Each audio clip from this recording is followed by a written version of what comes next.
ಹರೇ ಕೃಷ್ಣ. ಮೊದಲಿಗೆ ನಾವೀಗ ಗುರುವಂದನೆಯನ್ನ ಮಾಡೋಣ. ಗುರುರ್ ಬ್ರಹ್ಮ ಗುರುರ್ ವಿಷ್ಣು ಗುರುರ್ ದೇವೋ ಮಹೇಶ್ವರಃ ಗುರು ಸಾಕ್ಷಾತ್ ಪರಬ್ರಹ್ಮ ತಸ್ಮೈ ಶ್ರೀ ಗುರುವೇ ನಮಃ. ತಸ್ಮೈ ಶ್ರೀ ಗುರುವೇ ನಮಃ. ರೇಖಿ ಮಾತೆಗೆ ಧನ್ಯವಾದಗಳು. ಬ್ರಹ್ಮ ವಿಷ್ಣು ಮಹೇಶ್ವರಿಗೆ ಧನ್ಯವಾದಗಳು. ನವ ದುರ್ಗೆಯರಿಗೆ ಧನ್ಯವಾದಗಳು. ನಮ್ಮ ನಿಮ್ಮೆಲ್ಲರ ತಂದೆ ತಾಯಿಯರಿಗೆ, ಪರಿವಾರದವರಿಗೆ, ಕುಲದೇವತೆ ಕುಲದೇವರುಗಳಿಗೆ ಧನ್ಯವಾದಗಳು.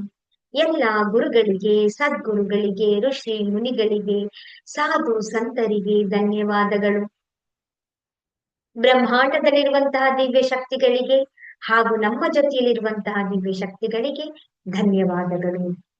ಅವರ ಆಶೀರ್ವಾದ, ಕರುಣೆ, ಕೃಪೆ ಸದಾ ಯಾವಾಗ್ಲೂ ನಮ್ಮೆಲ್ಲರ ಜೊತೆ ಹೀಗೆ ಇರ್ಲಿ ಅಂತೇಳಿ ನಾವು ಪ್ರಾರ್ಥನೆಯನ್ನ ಮಾಡ್ಕೊಳ್ಳೋಣ.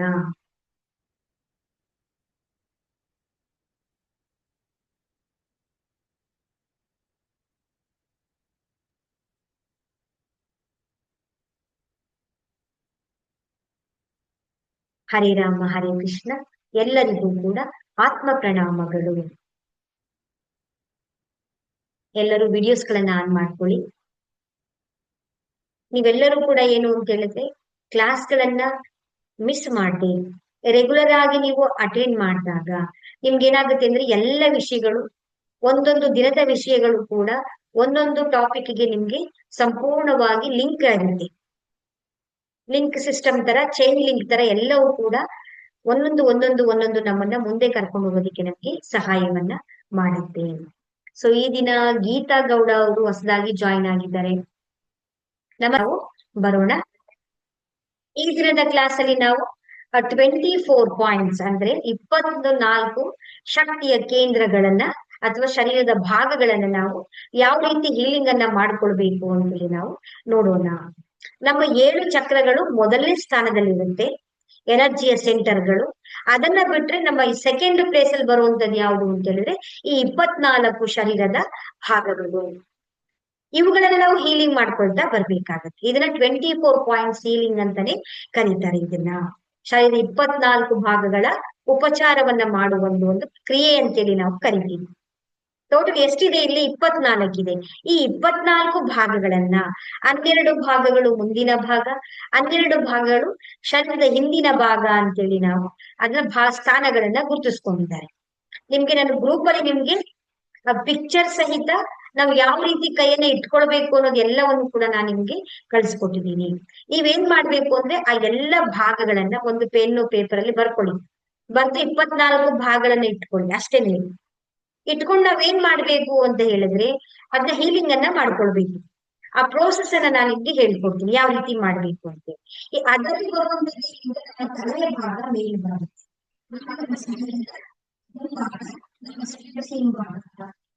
ಮೇನ್ ಆಗಿ ಪಾರ್ಟ್ ಗಳನ್ನ ಮಾಡ್ಕೊಳ್ತೀವಿ. ಈ ಶರೀರ ತಲೆಯ ಭಾಗದಲ್ಲಿ ಏನ್ ಬರುತ್ತೆ ನಮ್ಗೆ ಅಂತ ಹೇಳಿದ್ರೆ ನಮ್ಮ ನರಮಂಡಲಗಳಾಗಿರ್ಬಹುದು, ನಮ್ಮ ಮಾನಸಿಕ ಸ್ಥಿತಿಗಳಾಗಿರ್ಬಹುದು, ನಮ್ಮಲ್ಲಿ ನಿದ್ರಾಹೀನತೆಗಳಾಗಿರ್ಬಹುದು, ನಾವು ಸ್ಪಿರಿಚುಯಲಿ ಕನೆಕ್ಷನ್ ಆಗೋದಿಕ್ಕೆ ನಮ್ಗೆ ಈ ಒಂದು ಭಾಗಗಳನ್ನ ನಾವು ಹೀಲಿಂಗ್ ಮಾಡ್ಕೊಂಡು ಅಲ್ಲಿ ಬ್ಲಾಕೇಜಸ್ ಗಳೆಲ್ಲ ರಿಮೂವ್ ಆಯ್ತು ಅಂತ ಹೇಳಿದ್ರೆ ನಮ್ಗೆ ಇನ್ನೂ ನಮ್ಮ ಎನರ್ಜಿ ಏನಾಗುತ್ತೆ, ಹೈ ಲೆವೆಲ್ಗೆ ಇನ್ಕ್ರೀಸ್ ಆಗ್ತಾ ಬರುತ್ತೆ. ಒಂದಾಯ್ತು. ನಮ್ಮ ಶರೀರದ ಮುಂಭಾಗಗಳಲ್ಲಿ ಯಾವ್ಯಾವ್ದು ಬರುತ್ತೆ? ವಿಶುದ್ಧಿ ಚಕ್ರ, ನಮ್ಮ ಹೃದಯ ಚಕ್ರ, ನಾಭಿ ಚಕ್ರ, ಸ್ವಾದಿಷ್ಠಾನ ಚಕ್ರ, ಕಾಲು, ಮೂಳೆಗಳು, ಹೌದಲ್ವಾ? ನಮ್ಮ ಎದೆಯ ಭಾಗ, ಇವೆಲ್ಲ ಪೂರ್ತಿ ನಮ್ಮ ಶರೀರದ ಮುಂಭಾಗದಲ್ಲಿರುವಂತ ಭಾಗಗಳೆಲ್ಲವೂ ಕೂಡ ಬರುತ್ತೆ. ಇದೆಲ್ಲ ಏನ್ ಮಾಡುತ್ತೆ ನಮ್ಗೆ ಅಂತ ಹೇಳಿದ್ರೆ ನಮ್ಗೆ ಗಂಟಲಿನಲ್ಲಿ ಮಾತನಾಡುವಂತ ಶಕ್ತಿಯನ್ನ, ಶ್ವಾಸಕೋಶ ಡೈಜೆಷನ್ಗೆ ಸಂಬಂಧಪಟ್ಟ ಹಾಗೆ, ಹೌದಲ್ವಾ? ನಮ್ಮ ಸ್ವಾದಿಷ್ಟಾನ ಸಂತಾನೋತ್ಪತ್ತಿಗೆ ಸಂಬಂಧಪಟ್ಟ ಹಾಗೆ, ಈ ಮತ್ತೆ ನಮ್ಮ ಕೈಗಳ ಕಾಲ್ಗಳು ಬರುತ್ತಲ್ಲ, ಪಾದಗಳೆಲ್ಲ ಭೂಮಿಯೊಂದಿಗೆ ನಾವು ಗ್ರೌಂಡಿಂಗ್ ಆಗ್ಬೇಕು. ಆ ಭೂಮಿಯ ಚೈತನ್ಯ ನಮ್ಮ ಜೊತೆಗೆ ಸಂಪರ್ಕವನ್ನ ಸೇರ್ಕೊಳ್ಬೇಕು. ಇಲ್ಲಿರುವಂತಹ ಬ್ಲಾಕೇಜಸ್ ಗಳೆಲ್ಲವನ್ನು ಕೂಡ, ನಕಾರಾತ್ಮಕ ಎನರ್ಜಿ ಎಲ್ಲವನ್ನು ಕೂಡ ನಮ್ಗೆ ಅದು ತೆಗೆದು ಹಾಕೋದಿಕ್ಕೆ ಸಹಾಯವನ್ನ ಮಾಡುತ್ತೆ. ಇದು ನಮ್ಮ ಶರೀರದ ಹಿಂದಿನ ಭಾಗಗಳು. ಇಂದಿನ ಭಾಗಗಳಲ್ಲಿ ಏನ್ ಬರುತ್ತೆ? ನಮ್ದು ಭುಜಗಳು ಬರುತ್ತೆ, ಬೆನ್ನು ಮೂಳೆ, ನಮ್ಮ ತೊಡೆಗಳು, ಪಾದಗಳು, ನಮ್ಮ ಎಲ್ಲ ಹಿಂದ್ಗಡೆ ಇರುವಂತ ಭಾಗಗಳು ನಮ್ಗೆ ಕಂಡು ಬರುತ್ತೆ. ಏನಾಗುತ್ತೆ? ನಮ್ಮ ಭುಜಗಳಲ್ಲಿ ಜವಾಬ್ದಾರಿಯ ಹೊಣೆ, ಒಂಥರ ಸ್ಟ್ರೆಸ್, ಒತ್ತಡ ಅವ್ರದ್ದೇ ಆದಂತ ಜವಾಬ್ದಾರಿ ಇರುತ್ತೆ. ಗಂಡು ಮಕ್ಕಳಿಗೆ ಅವ್ರದೇ ಆದಂತ ಜವಾಬ್ದಾರಿ ಇರುತ್ತೆ. ಮನೆಯಲ್ಲಿ ಇರುವಂತ ಗೃಹಿಣಿಯರಿಗೆ ಅವ್ರದೇ ಆದಂತ ಜವಾಬ್ದಾರಿಗಳಿರುತ್ತೆ. ವರ್ಕ್ ಮಾಡುವಂತ ವುಮೆನ್ಸ್ ಗಳಿಗೆ ಅವ್ರದೇ ಆದಂತ ಒಂದು ಜವಾಬ್ದಾರಿಗಳಿರುತ್ತೆ. ಪ್ರತಿಯೊಬ್ಬರಿಗೂ ಕೂಡ ಒಂದೊಂದು ಜವಾಬ್ದಾರಿ ಇರುತ್ತೆ. ಆ ಜವಾಬ್ದಾರಿಗಳ ಒಂದು ಒತ್ತಡ, ಆ ಸ್ಟ್ರೆಸ್ ಎಲ್ಲ ಎಲ್ಲಿ ಸೇರ್ಕೊಂಡಿರುತ್ತೆ? ಇಲ್ಲಿ ಬ್ಲಾಕೇಜಸ್ ಆಗಿರುತ್ತೆ ಅಲ್ಲಿ ನಮ್ಗಳಿಗೆ, ಭುಜಗಳಲ್ಲಿ, ಕತ್ತಿನಲ್ಲೆಲ್ಲ. ಹಾಗೆ ನಮ್ ಬೆನ್ನು ಮೂಳೆಗಳಲ್ಲಿ ಏನು ನರಗಳು, ಸಂಪೂರ್ಣವಾದಂತ ನರಮಂಡಲಗಳೆಲ್ಲವೂ ಕೂಡ ಅಲ್ಲಿ ಪ್ರವಾಹಗಳಾಗುವಂತ ಶಕ್ತಿಯಲ್ಲಿ ಅಡಗಿರುತ್ತೆ. ಮತ್ತೆ ತೊಣೆಗಳೆಲ್ಲ ಏನಿರುತ್ತೆ? ನಾವು ಚಲನ ಮಾಡ್ಕೊಳ್ಬೇಕು, ಚಲನಾ ಶಕ್ತಿ, ಮೂವಿಂಗ್ ಆಗುವಂತ ಶಕ್ತಿಗಳಿರುತ್ತೆ. ಹಾಗೆ ಆ ಗ್ರೌಂಡಿನಿಂಗ್, ಆ ಭೂಮಿ ತಾಯಿಯ ಆ ಚೈತನ್ಯದೊಂದಿಗೆ ನಾವು ಕನೆಕ್ಷನ್ ಆಗ್ಬೇಕು. ಇಲ್ಲಿ ಏನೆಲ್ಲ ಬ್ಲಾಕೇಜಸ್ ಗಳಿರುತ್ತಲ್ಲ ಅದೆಲ್ಲವನ್ನು ಕೂಡ ನಮ್ಗೆ ರಿಮೂವ್ ಮಾಡ್ಕೊಳ್ತಾ ಬರುತ್ತೆ, ನಾವು 24 ಪಾಯಿಂಟ್ ಸೀಲಿಂಗ್ ಅನ್ನ ಮಾಡ್ಕೊಳ್ತಾ ಇರ್ಬೇಕಾದ್ರೆ. ಸೊ ಈ ತರ ಕಂಟಿನ್ಯೂಸ್ ಆಗಿ ನಾವು ಅದನ್ನ ಮಾಡ್ಕೊಂಡಾಗ ಏನಾಗುತ್ತೆ? ನಾವು ದೈಹಿಕವಾಗಿ ನಾವು ಸಾಮರ್ಥ್ಯವನ್ನ ಹೆಚ್ಚಿಸ್ಕೊಳ್ಳೋದಿಕ್ಕೆ ಸಾಧ್ಯ ಆಗುತ್ತೆ. ನಮ್ಮ ದೇಹ ಸದೃಢವಾಗಿದ್ರೆ, ಶಕ್ತಿಶಾಲಿ ಆಗಿದ್ರೆ, ಎನರ್ಜೆಟಿಕ್ ಆಗಿದ್ರೆ ನಾವೇನ್ ಮಾಡ್ತೀವಿ? ನಮ್ಮ ಮನಸ್ಸು ಕೆಲಸ ಮಾಡುತ್ತೆ. ಒಂದಕ್ಕೊಂದು ಏನಾಗಿರುತ್ತೆ ಹೇಳಿ? ಕನೆಕ್ಷನ್ ಆಗಿರುತ್ತೆ. ನಮ್ಗೆ ಮನಸ್ಸಲ್ಲಿ ಉಲ್ಲಾಸ ಇರುತ್ತೆ, ಉತ್ಸಾಹ ಇರುತ್ತೆ, ಕೆಲಸ ಮಾಡ್ಬೇಕು ಅಂತ. ಆದ್ರೆ ಶರೀರದಲ್ಲಿ ನೋವುಗಳಿದ್ದಾಗ ನಾವು ಕೆಲಸ ಮಾಡಕ್ಕಾಗತ್ತಾ? ನೀವೇ ಯೋಚನೆ ಮಾಡಿ. ಈಗ ಕಾಲ್ ನೋವು ಇರುತ್ತೆ, ಆದ್ರೆ ನಮ್ಗೆ ಕೆಲಸ ಮಾಡ್ಬೇಕು, ಓಡಾಟ ಮಾಡ್ಬೇಕು, ಹಣವನ್ನ ಸಂಪಾದನೆ ಮಾಡ್ಬೇಕು, ಹೌದಲ್ವಾ?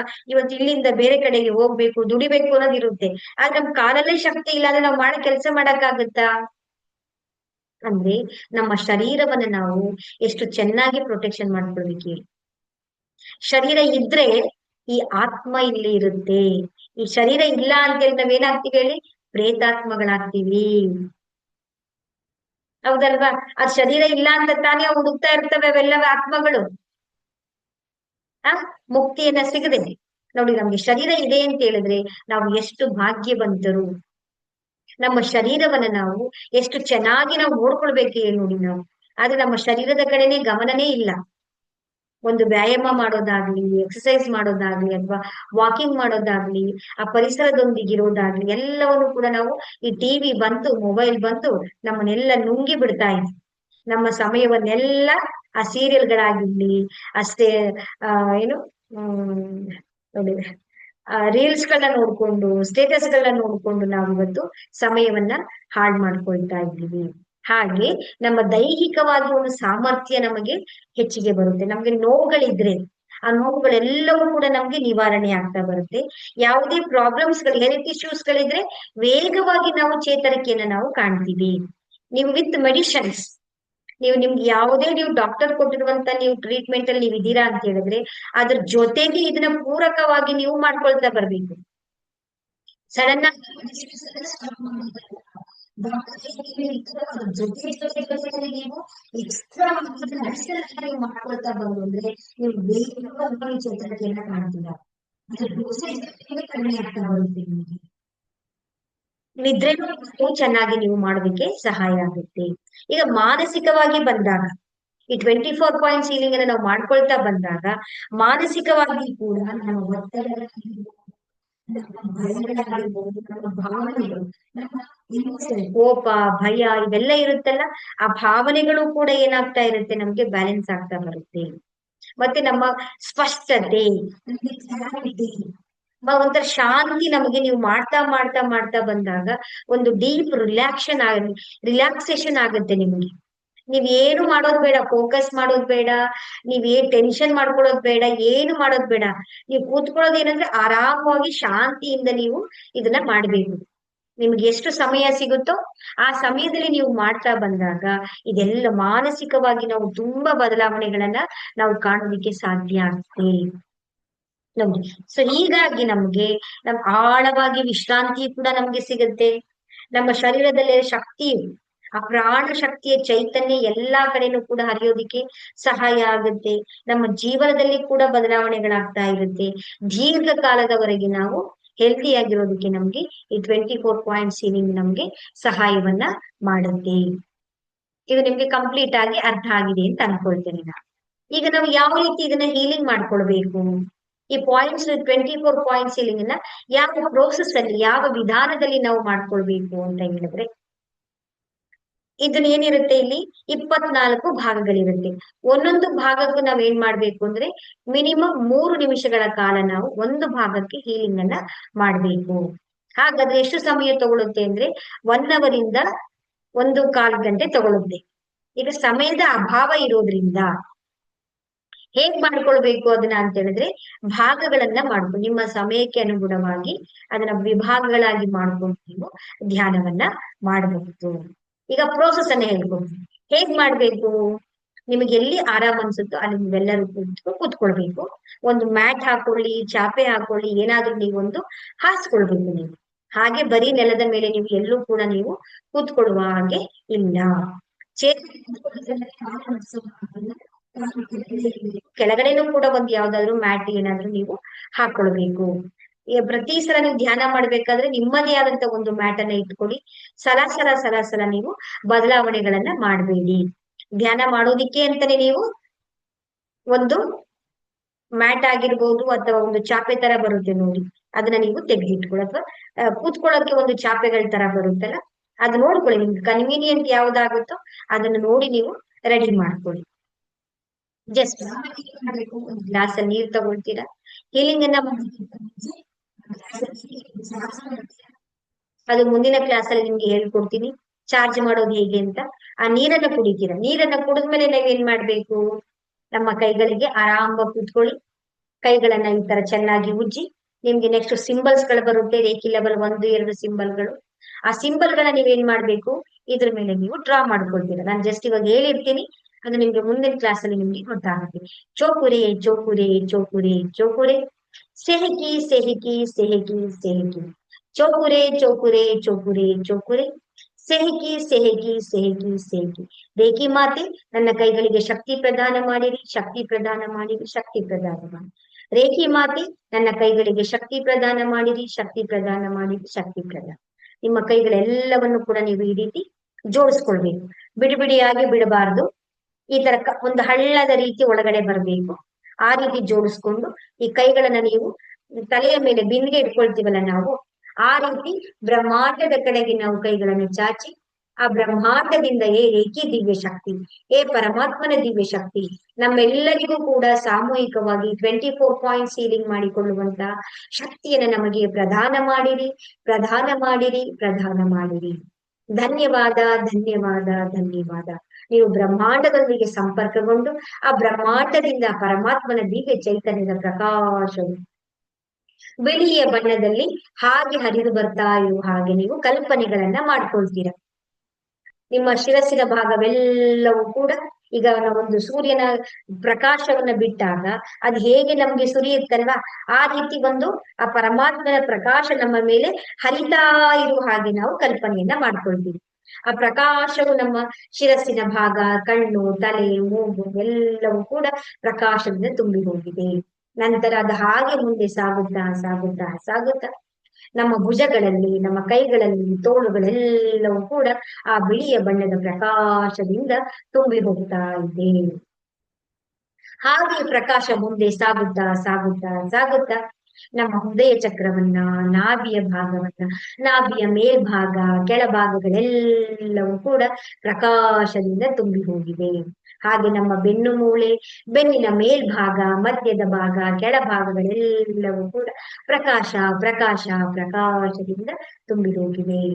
ಹಾಗೆ ಇದು ಮುಂದೆ ಸಾಗುತ್ತಾ ಸಾಗುತ್ತಾ ಸಾಗುತ್ತಾ ನಮ್ಮ ತೊಡೆಗಳಲ್ಲಿ, ಮಂಡಿಗಳಲ್ಲಿ, ಮೊಣಕಾಲುಗಳಲ್ಲಿ, ಹಿಮ್ಮಡಿಯಲ್ಲಿ, ಪಾದದಲ್ಲಿ, ಬೆರಳುಗಳ ತುದಿಯವರೆಗೂ ಕೂಡ ಪ್ರಕಾಶ ಪ್ರಕಾಶ ಪ್ರಕಾಶ. ಅಣು ಅಣುವಿನಲ್ಲಿ, ಕಣ ಕಣಗಳೆಲ್ಲವೂ ಕೂಡ ಆ ಪರಮಾತ್ಮನ ದಿವ್ಯ ಚೈತನ್ಯ ಪ್ರಕಾಶವು ತುಂಬಿ ಹೋಗಿದೆ.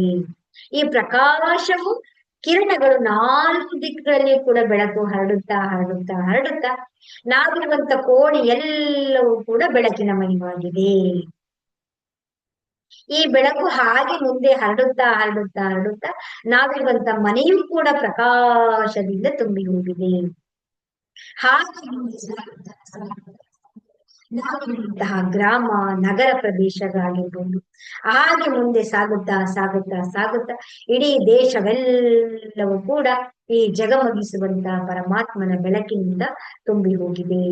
ಈ ಬೆಳಕು ಹಾಗೆ ಮುಂದೆ ಸಾಗುತ್ತಾ ಸಾಗುತ್ತಾ ಸಾಗುತ್ತಾ ಇಡೀ ಬ್ರಹ್ಮಾಂಡದಲ್ಲಿ ವಿಸ್ತಾರವಾಗಿದೆ, ವಿಲೀನವಾಗಿದೆ. ನಾವು ಈಗ ಕೇವಲ ಪ್ರಕಾಶವಾಗಿದ್ದೇವೆ. ಈಗ ಎಲ್ಲ ರೇಖಿ ಮಾತೆಗೆ ಧನ್ಯವಾದಗಳು, ಗುರುಗಳಿಗೆ, ಸದ್ಗುರುಗಳಿಗೆ, ಋಷಿ ಮುನಿಗಳಿಗೆ ಧನ್ಯವಾದಗಳು. ನಿಮ್ಮ ನಾಲ್ಕು ದಿಕ್ಕುಗಳಲ್ಲಿ ಕೂಡ ಅವರೆಲ್ಲರೂ ಕೂಡ ವಿರಾಜಮಾನರಾಗಿ ನಿಮಗೆ ಈಗ ಆಶೀರ್ವಾದವನ್ನ ಮಾಡ್ತಾ ಇದ್ದಾರೆ.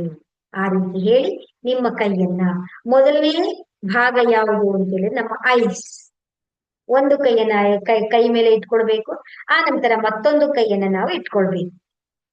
ಈ ರೀತಿ ಸ್ವಲ್ಪ ದೂರದಲ್ಲಾದ್ರೂ ಇಟ್ಕೊಳ್ಳಿ, ಸ್ವಲ್ಪ ಟಚ್ ಮಾಡಾದ್ರೂ ಇಟ್ಕೊಳ್ಬಹುದು.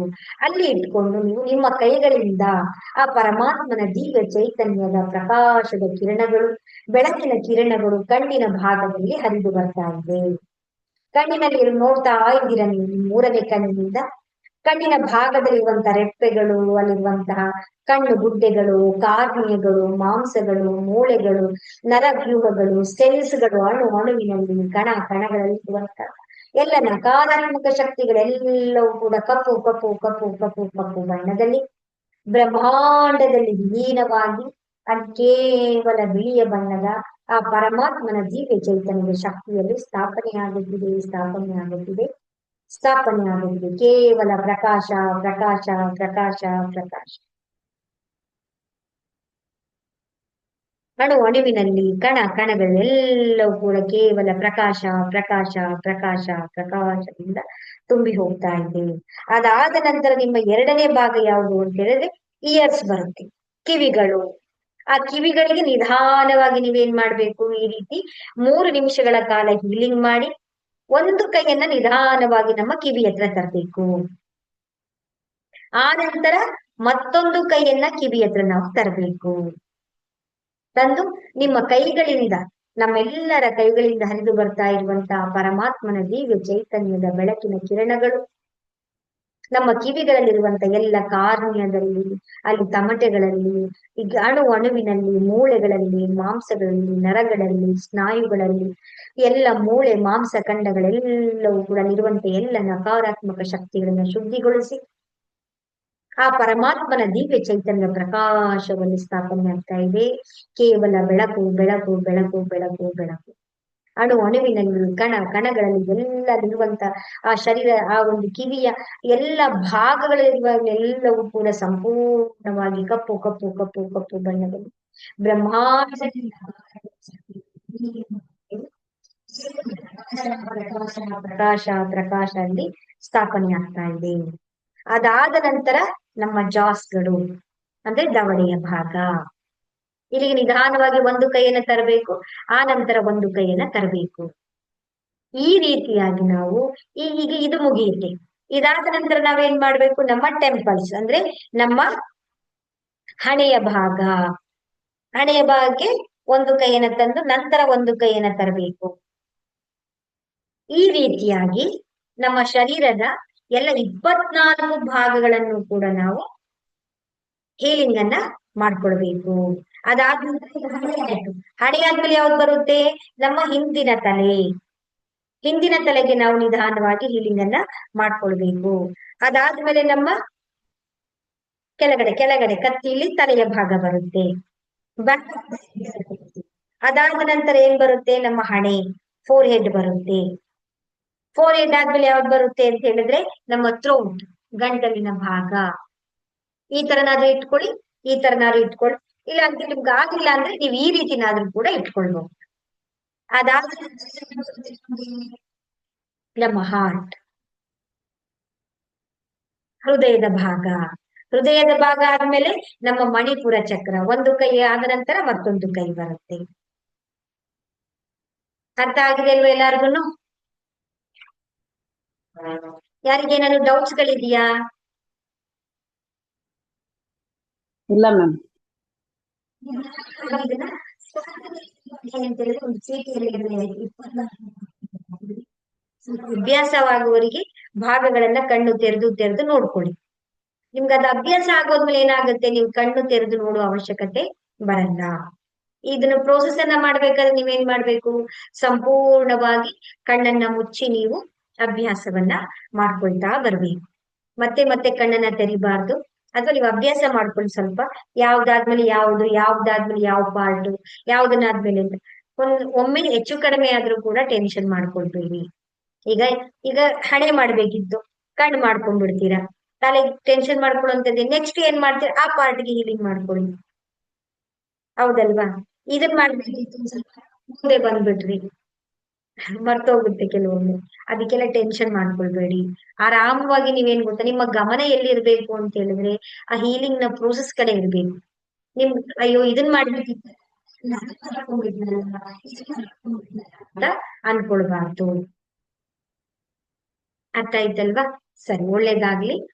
ನೆಕ್ಸ್ಟ್ ನನಗೆ ಇಲ್ಲಿ ಒಂದು ನಿಮ್ಮ ಹತ್ರ ರಿಕ್ವೆಸ್ಟ್ ಏನು ಅಂತ ಹೇಳಿದ್ರೆ, ನೀವು ಮೆಸೇಜ್ ಅನ್ನ ಮಾಡಿದ್ರೆ ಇಲ್ಲಿ ಏನಾಗುತ್ತೆ, ನೀವು ಮೆಸೇಜ್ ಕಳಿಸಿ ಅದನ್ನ ಓದಿ ಅದನ್ನ ರಿಪ್ಲೈ ಮಾಡೋಷ್ರೊಳಗಡೆ ಎನರ್ಜಿ ಏನಾಗುತ್ತೆ, ನಮ್ದು ಕಟ್ ಆಗುತ್ತೆ. ನಿಮ್ಗೆ ಏನಾದ್ರು ಕೇಳ್ಬೇಕು ಅಂದ್ರೆ ಆಡಿಯೋ ಮ್ಯೂಟ್ ಆಗಿರುತ್ತಲ್ಲ, ಅದನ್ನ ಅನ್ಮ್ಯೂಟ್ ಮಾಡ್ಕೊಳ್ಳಿ. ನನಗೆ ಡೈರೆಕ್ಟ್ ಆಗಿ ನೀವು ಅಲ್ಲೇ ಕೇಳ್ಬಿಡಿ. ನಮ್ ಇಲ್ಲಿ ನಾವು ಯಾರಿಗೂ ಕೂಡ ಏನು ಬೇಸರ ಆಗಲ್ಲ. ಮೆಸೇಜ್ಗಳನ್ನ ಮಾಡೋದನ್ನ ಸ್ವಲ್ಪ ಕಡಿಮೆ ಮಾಡಿ. ಸರಿ ಆಯ್ತು, ಒಳ್ಳೇದಾಗ್ಲಿ. ಮಮತಾ ಅವರು ಇವತ್ತು ಮೆಸೇಜ್ ಅನ್ನ ಕಳಿಸಿದರೆ ಯಾವ ಸಮಯದಲ್ಲಿ ಮಾಡ್ಬೇಕು, ನಿಮಗೆ ಅನುಕೂಲವಾದಂತ ಸಮಯದಲ್ಲಿ ಮಾಡ್ಕೊಳ್ಳಿ. ಈಗ ಅದಕ್ಕೆ ಅಷ್ಟು ಮಾಡ್ಕೊಳ್ಬೇಕು ಅಂದ್ರೆ ಸಮಯ ನಿಮಗೆ ಅಂತ ಹೇಳಿದ್ರೆ ಈ ಸಮಯದಲ್ಲಿ ಅರ್ಥ ಮಾಡ್ಕೊಳ್ಳಿ. ಭಾಗಗಳಿಗೆ ನೀವು ಮಾಡ್ಕೊಳ್ಬಹುದು. ನಾಳೆ 12 ಭಾಗಗಳಿಗೆ ಹೀಲಿಂಗ್ ಅನ್ನ ಮಾಡ್ಕೊಳ್ಳಿ. ಈ ರೀತಿ ನೀವು ರೆಗ್ಯುಲರ್ ಆಗಿ ನೀವು ಅಭ್ಯಾಸಗಳನ್ನ ಮಾಡ್ಕೊಳ್ತಾ ಬನ್ನಿ. ಸಮಯ ಇದೆ ಅಂತ ಹೇಳಿದ್ರೆ ಇದನ್ನ 21 ದಿನಗಳ ಕಾಲ ನೀವು ರೆಗ್ಯುಲರ್ ಆಗಿ ನೀವು ಇದನ್ನ ಅಭ್ಯಾಸಗಳನ್ನ ಮಾಡ್ಕೊಳ್ತಾ ಬನ್ನಿ. ಮಾಡಿದ ಮೇಲೆ ನೀವೇ ಹೇಳ್ತೀರಾ ನಿಮ್ಮಲ್ಲಿ ಏನ್ ಬದಲಾವಣೆಗಳಾಗ್ತಾ ಇದೆ. ನಿಮ್ಮ ಅನುಭವಕ್ಕೆ ಬರುತ್ತೆ. ಪ್ರಯೋಗ ಮಾಡ್ಬೇಕು, ನೀವು ಎಕ್ಸ್ಪೆರಿಮೆಂಟ್ ಮಾಡ್ಬೇಕು. ನೀವು ಬರೀ ನೀವ್ ಹೇಳಿ ಕೇಳ್ಕೊಂಡು ಸುಮ್ನೆ ಕೂತ್ಕೊಳ್ಳೋದಲ್ಲ, ಆದ್ರೆ ನೀವು ಮಾಡ್ಬೇಕು. ನೀವು ಇದು ನಿಜವಾಗ್ಲೂ ವರ್ಕ್ ಆಗ್ತಿದೀಯಾ, ಹೇಗ್ ಅನ್ನಿಸ್ತಾ ಇದೆ ನಮಗೆ. ನಿಮಗ್ ಗೊತ್ತಿದೆ, ತುಂಬಾ ಜನ ಇಲ್ಲಿ ಏನ್ ಗೊತ್ತಾ, ವಿಷಯಗಳನ್ನ ನೀವು ತಿಳ್ಕೊಂಡಿದ್ದೀರಾ. ನೀವು ಎಲ್ಲ ವಿಷಯಗಳನ್ನ ಇನ್ಫಾರ್ಮೇಶನ್ಸ್ ಗಳಿದೆ ನಮಗೆ. ಈಗ ನಾವು ಹೇಗೆ ಏನ್ ಹೇಳ್ತೀವಿ ಅಂದ್ರೆ, ಈಗ ಡಾಕ್ಟರ್ ಗೊತ್ತು, ಡಾಕ್ಟರ್ಗೆ ಥಿಯರಿ ಏನಿರುತ್ತೆ, ಈ ತರ ಆಪರೇಷನ್ ಮಾಡ್ಬೇಕು, ಈ ತರ ಮಾಡ್ಬೇಕು ಅನ್ನೋದು ಗೊತ್ತು, ಓದಿರ್ತಾರೆ.